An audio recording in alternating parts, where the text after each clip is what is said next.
Practice করছে। শবাসন করতে গেলেও লাগে কামনেস, পিস, একটা এনভায়রনমেন্ট লাগে।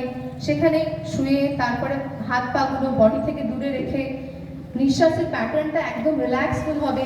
এই হচ্ছে শবাসন।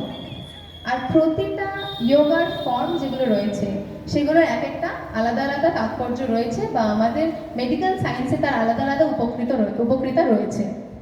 যেমন আমরা জানি, যেটা আমি এইমাত্র বললাম শবাসন, সেটা কি করে আমাদের মাইন্ড রিল্যাক্স করে। ফার্স্ট, টেনশন, স্ট্রেস, অ্যাংজাইটি, এই ডিপ্রেশন যা যা এখন মোস্ট একটা হট টপিক, সেই জিনিসগুলোকে দূর করে। প্লাস আমাদের ব্লাড সার্কুলেশন, আমাদের বিপি, এগুলোকে কন্ট্রোল করতে সাহায্য করে। তারাসন যেটা আমরা পড়েছি, এই তারাসন আমাদের কি করে, আমাদের হাইট ইমপ্রুভ করতে সাহায্য করে।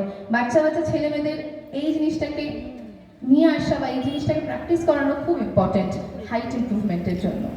আমরা জানি পদ্মাসন আমাদের মহিলাদের যাদের মাসিকের সময় অতিরিক্ত পেন হয় বা ব্লিডিং প্রপার হচ্ছে না, তাদের জন্য এই পদ্মাসন বা পদ্মাসন এটা খুব ইম্পর্টেন্ট।